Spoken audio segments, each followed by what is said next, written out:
नमस्कार, जय हिंद दोस्तों। कल आपको जानकारी है 15 अगस्त था। हमने धूमधाम से अपना स्वतंत्रता दिवस मनाया, लेकिन एक ऐसी घटना देश में घटी जो आज राजनीतिक गलियारों में गूंज रही है। घटना क्या थी कि जो वंदे मातरम गाया जा रहा था, कुछ ऐसा माना गया कि सोनिया गांधी और उन लोगों ने वंदे मातरम को गाने को रोकने का इशारा किया। इसी बात को, चूंकि आप जानते हैं राजनीति कुछ ऐसी चीज होती है, इसी बात को सत्तासीन पार्टी ने कहा कि ये राष्ट्र का अपमान है, ये भारत का अपमान है। अगर आप राष्ट्रगीत का अपमान कर रहे हो, बंकिम बाबू का अपमान कर रहे हो, तो कुल मिलाकर बात यह है कि मुद्दा मिल गया और मुद्दे मिलने पर अब कांग्रेस को ठीक ठाक घेरा जा रहा। अब यहीं से कहानी वंदे मातरम दोबारा से चर्चाओं में आया। मेरे प्यारे साथियों, आज मैं आपको बहुत सारी चीजें बताऊंगा कि क्या कहानी है। विवाद मैंने आपको बता दिया। बात करते हैं सबसे पहले वंदे मातरम की। वंदे मातरम क्या है?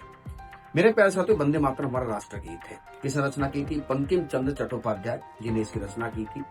रचना हुई इसकी 1875 में, लेकिन 1882 में इसे उपन्यास आनंद मठ में इसको शामिल किया गया। वंदे मातरम जो है, जिस धुन में गाया जाता है, तो एक शख्स है यदुनाथ भट्टाचार्य, जिन्होंने इसके संगीत को जो है तैयार किया था। कितने पद हैं इसमें? 6 पद या छंद हैं।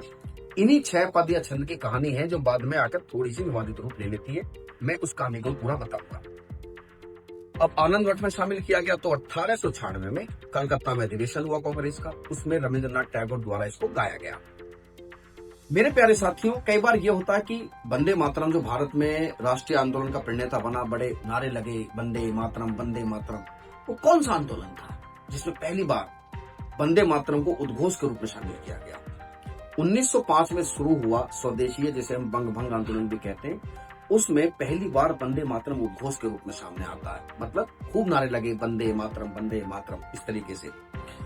अब हुआ क्या कि ये आरोप, चूंकि अभी राजनीतिक गलियारों में चर्चा है इस चीज की, तो खूब आर्टिकल इस बारे में छप रहे हैं।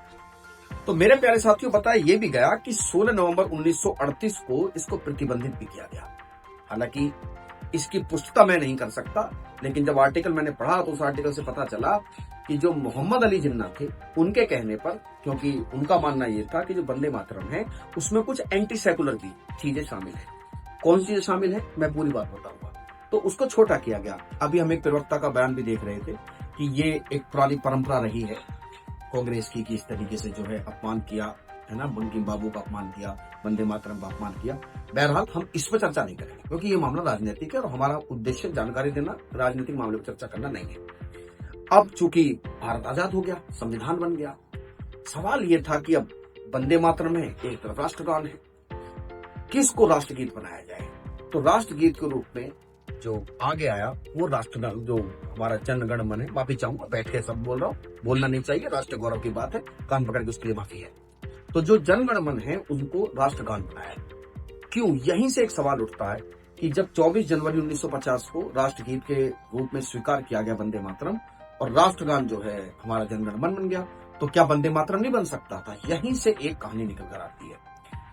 मेरे प्यारे साथियों, चूंकि मैं जिस स्कूल से पढ़ा, उस स्कूल में वंदे मातरम के 6 के 6 छंद गाए जाते थे। वंदे मातरम जो हम जनरली किताबों में देखते हैं उससे आगे भी है।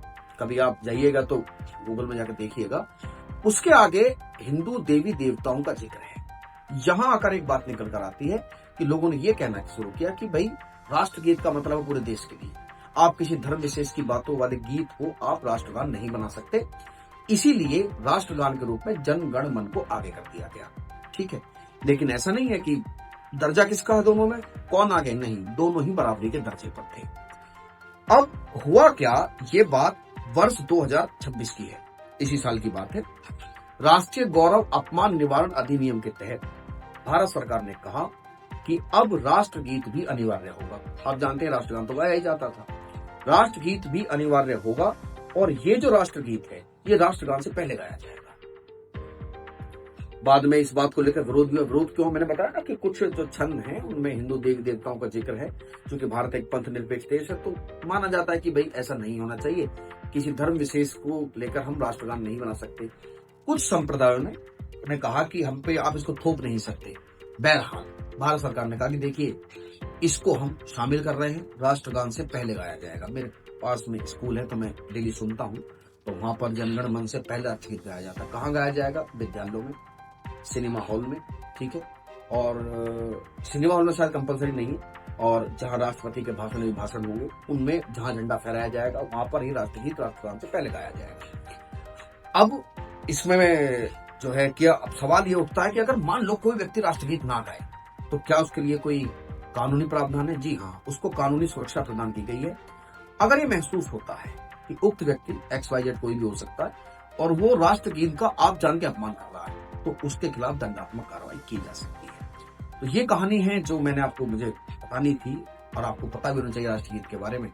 मैं एक रिक्वेस्ट आपसे जरूर करूंगा कि जब यह वीडियो आप देखें तो आप राष्ट्रगीत, क्योंकि आप में से बहुत से लोगों को नहीं पता कि राष्ट्रगीत बहुत बड़ा है, तो आप बाद में राष्ट्रगीत का पूरा अंतरा भी देखिएगा, जो 6 पद है, 6 के 6 पद आपको देखने हैं।